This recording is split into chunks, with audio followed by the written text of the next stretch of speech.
다가오는 9월 임기가 끝나는 김명수 대법원장은 정말 어떤 면으로 생각해 보는지 간에 지금까지 모든 대법원장을 통틀어서 최악의 대법원장이었다 이렇게 얘기할 수 있는데요. 구체적으로 김명수가 뭐가 잘못됐는가라고 한다면 좀 복잡한 얘기가 필요합니다. 그런데 다른 거 다 제쳐놓고 한 가지만 생각해 봤을 때 우리가 직관적으로 얼마나 김명수가 문제가 있었는지를 알 수 있는 방법이 하나 있는데요. 그 이유는 간단합니다. 우리가 이렇게나 김명수한테 주목하고 있다라는 거, 그리고 김명수의 후임으로 누가 될지 임명이 될까에 대해서 수많은 언론사들이 주목하고 있다라는 거, 이거 자체가 김명수가 얼마나 비정상이었는지를 잘 보여주는 지표가 되겠죠. 원래 대법원장이라고 하는 직책이 어떤 직책입니까? 눈에 띄면 안 되는 거예요. 그렇지 않겠습니까? 뭐 우리가 도대체 대법원장이 뭘 하는지에 대해서 관심을 가지려고 뭐가 있겠습니까? 매번 그냥 김명수처럼 뭐 시도 때도 없이 정치적인 판단을 하고 이상한 정신에 나간 그런 짓거리를 해서 언론의 주목이 되니까 그래서 우리가 알게 되고 알고 있다라는 거, 이거 자체가 얼마나 김명수가 비정상이었는지를 잘 보여주는 것이죠. 사실 문재인 정권이 다 그런 식이었습니다. 솔직히 얘기해서 우리가 대법원장이 누군지, 검찰총장이 누군지, 법무부 장관이 누군지, 뭐 행안부 장관이 누군지 그거에 대해서 알 이유가 뭐가 있겠냐고요. 아마 제가 높은 확률로 생각했었을 때 외국의 대부분의 경우는 검찰총장이 누군지 안다라는 건 말도 안 되는 일일 겁니다. 이름도 제대로 못 쓸 겁니다, 사람들이.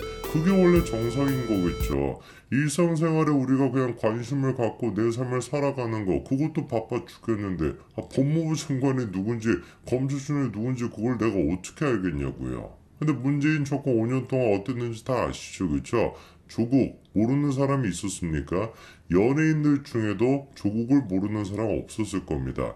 윤석열 모르는 사람이 있었겠습니까? 택도 없겠죠. 그만큼이나 문재인 정권 5년이 비정상이었다라는 겁니다.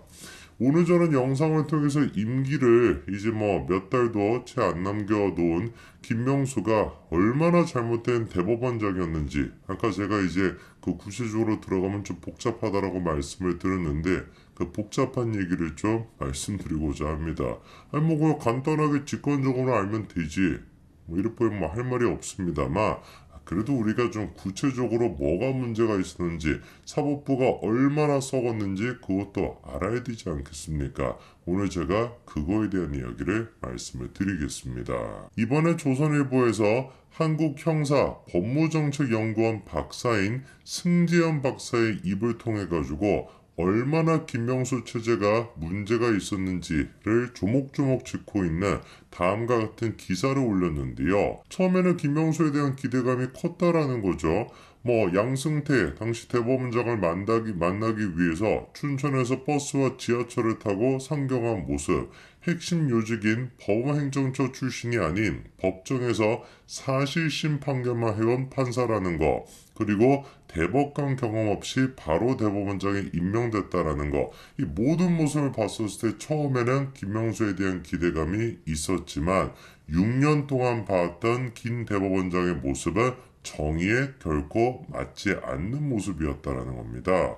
물론 지금 승재현 박사가 얘기하는 것처럼 처음에는 기대가 됐던 게 사실이 아니죠. 저는 처음부터 기대하지 않았거든요. 왜냐면 다른 거 다 제쳐놓고 우리법연구회 출신이다, 이것만 놓고 보더라도 아무리 김명수가 장점이 있다라고 할지라도 모든 장점을 다 상쇄시키고도 남을 만한 요소 아니겠습니까?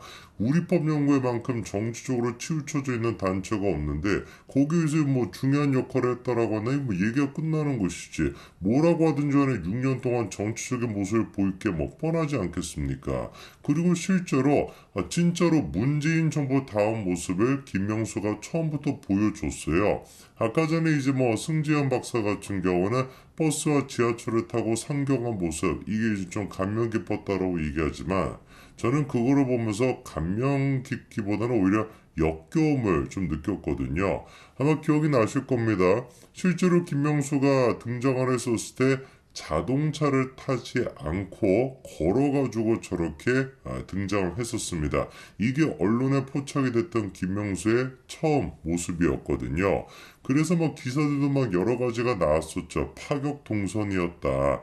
뭐 대법원을 자동차를 타고 현관까지 올 것이다 라고 예상이 됐지만 지금까지 대법원장과는 다른 뭔가 좀 파격적인 그런 모습을 보였다. 뭐 이런 기사가 나왔었죠. 이런 것들이 다 어떤 겁니까? 대표적으로 대한민국의 좌익들이 보여주는 감성파 이식 쇼거든요. 김명수 또한 그런 모습을 똑같이 보여줬던 것이죠.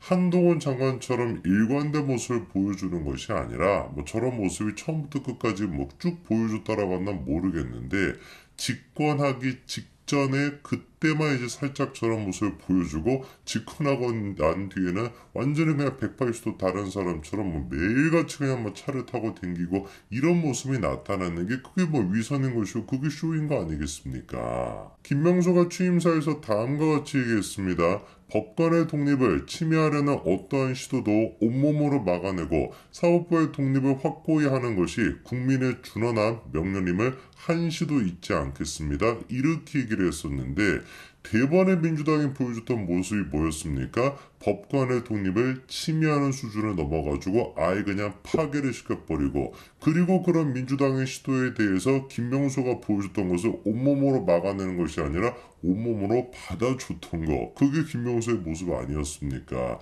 임성근 부장판사에 대해 가지고 당시 이제 뭐 사법 거래를 했다라는 등 말도 안 되는 이유를 끌고 와가지고 민주당이 헌정사상 초유로 이 법관에 대한 탄핵을 시도를 했던 거 기억이 나실 겁니다. 취임사에서 얘기했던 그거의 10%만 지켰다라고 한다면은 18%만 지켰다라고 해도 그 진심의 18%만 지켜줬더라도 당연히 임성근 부장판사를 막아줄 수가 있었어야 되는 것인데 오히려 당시 김명수가 보였던 모습은 뭐였습니까?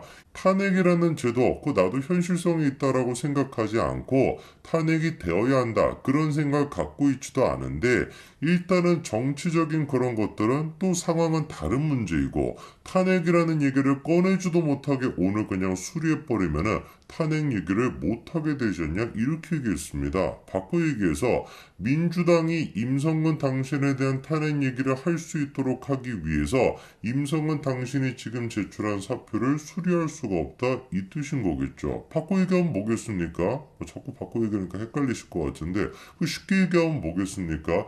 그냥 김명수라고 하는 존재는 민주당의 꼭두각시에 불과했다라는 거예요. 민주당이 그렇게 말도 안 되게 사법부의 독립성을 훼손하고 파괴하고 있는 짓거리를 하고 있었음에도 불구하고 김명수가 그거를 막아주기는커녕 오히려 그냥 그거에 일조했다. 이거밖에 안 되는 것이죠. 그리고 정말로 나중에 가서 임성근 부장판사는 재판부의 판결을 받았는데 그 결과 민주당이 얘기했던 탄핵 소추안은 다 어떻게 됐습니까? 말도 안 되는 헛소리에 불과했죠.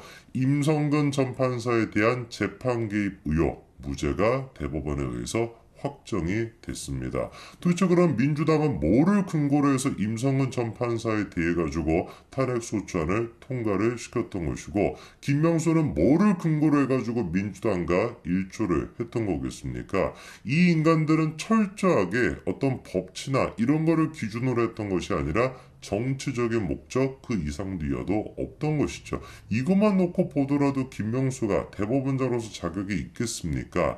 이미 뭐 민주당과 그렇게 얼굴마담 역할을 했다라는 것 이것만으로 자격이 없는 것이고 나중에 논란이 됐었을 때 깨끗하게 사퇴를 하는 것이 아니라 끝까지 거짓말로 버팅기고 있었던 것 어떤 측면을 생각해 보는지 간에 김명수라고 하는 인간은 대법원장의 자질이 없었던 겁니다. 그리고 또 김명수 사법부의 가장 큰 문제가 뭐였습니까?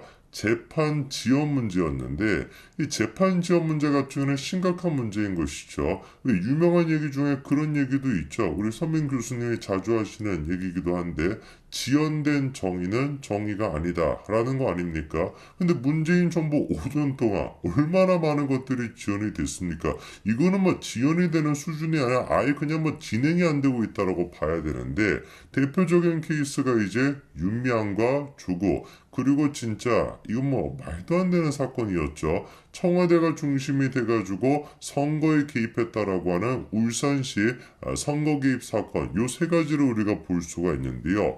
윤미향 같은 경우는 기가 막힙니다. 2020년 9월 달에 기소가 됐습니다. 그런데 무려 2년 4개월이 지나고 나서야 비로소 결심 공판이 열려가지고 그때 검찰의 구형이 나왔습니다. 윤미향뿐만이 아니었습니다. 조국의 경우는 더 심각했었는데, 기소가 되고 난 뒤에 무려 3년의 시간이 지나가지고 1심 선고가 나왔고요. 울산시 선거 개입 사건 같은 경우는 2년 10개월이 지났음에도 불구하고 1심 판결이 안 나왔던 그런 상황이었습니다. 도대체 이거를 우리가 사법부라고 할 수 있겠습니까?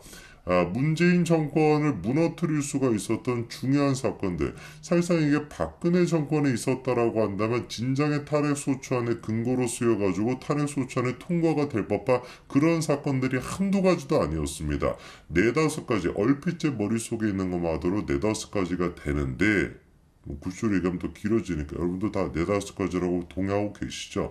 그쯤 되지 않겠습니까? 그 네다섯 가지가 되는데 하나같이 그런 것들이 탄핵소추안의 근거로 쓰이지 않았던 이유가 뭐예요? 이런 식으로 법원까지 나서가지고 덮어주기로 하고 있으니까, 언론들까지 가서 해가지고 덮어주고 있었으니까, 그러니까 국민들이 모르게 되는 것이죠. 뭐 이런 거를 생각해보면 문재인이가 그 능력 하나만큼은 뛰어난 것 같아요. 어디서 뭐 이런 인간들을 공수해 오는 것이지, 어디서 이렇게 저질스러운 인간들을 공수해 오는 것인지. 김명수도 그렇고 전현희도 그렇고 한상혁이도 그렇고 정말 하나같이 문제가 많았던 저질스러운 인간들이었고, 그리고 하나같이 부끄러움이 없어가지고 끝까지 자기 임기를 채우겠다라고 뻗팅기는 거, 이 모든 분들이 다 똑같지 않습니까?